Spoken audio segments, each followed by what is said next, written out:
एक बार की बात है कि एक शिष्य अपने गुरु का बहुत आदर सम्मान किया करता था। गुरु भी अपने इस शिष्य से बहुत स्नेह करते थे, लेकिन वो शिष्य अपने अध्ययन के प्रति आलसी और स्वभाव से दीर्घसूत्री था। सदा स्वाध्याय से दूर भागने की कोशिश करता था और आज के काम को कल के लिए छोड़ दिया करता था। अब गुरुजी कुछ चिंतित रहने लगे कि कहीं उनका ये शिष्य जीवन संग्राम में पराजित न हो जाए। आलस्य में व्यक्ति को अकर्मण्य बनाने की पूरी सामर्थ्य होती है। ऐसा व्यक्ति बिना परिश्रम के ही फलोपभोग की कामना करता है।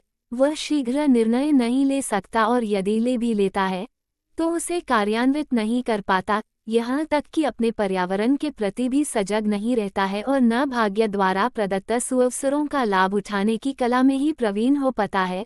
उन्होंने मन ही मन अपने शिष्य के कल्याण के लिए एक योजना बना ली। एक दिन एक काले पत्थर का एक टुकड़ा उसके हाथ में देते हुए गुरुजी ने कहा, मैं तुम्हें ये जादुई पत्थर का टुकड़ा 2 दिन के लिए देकर कहीं दूसरे गांव जा रहा हूँ। जिस भी लोहे की वस्तु को तुम इससे स्पर्श करोगे वह स्वर्ण में परिवर्तित हो जाएगी, पर याद रहे कि दूसरे दिन सूर्यास्त के पश्चात मैं इसे तुमसे वापस ले लूंगा।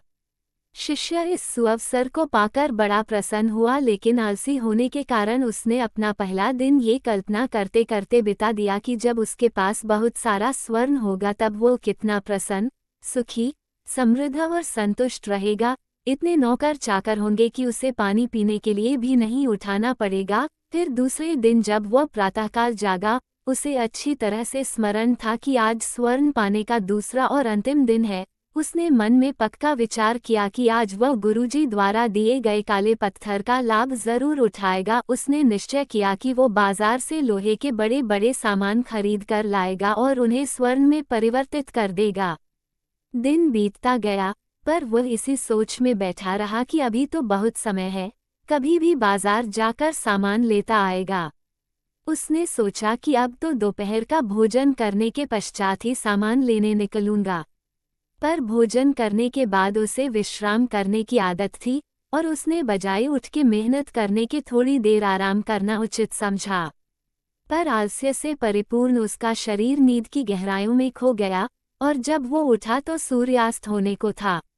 अब वो जल्दी जल्दी बाजार की तरफ भागने लगा, पर रास्ते में ही उसे गुरुजी मिल गए। उनको देखते ही वो उनके चरणों पर गिरकर उस जादुई पत्थर को एक दिन और अपने पास रखने के लिए याचना करने लगा, लेकिन गुरुजी नहीं माने और उस शिष्य का धनी होने का सपना चूर चूर हो गया। पर इस घटना की वजह से शिष्य को एक बहुत बड़ी सीख मिल गई।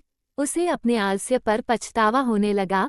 वो समझ गया कि आलस्य उसके जीवन के लिए एक अभिशाप है और उसने प्रण किया कि अब वो कभी भी काम से जी नहीं चुराएगा और एक कर्मठ, सजग और सक्रिय व्यक्ति बनकर दिखाएगा।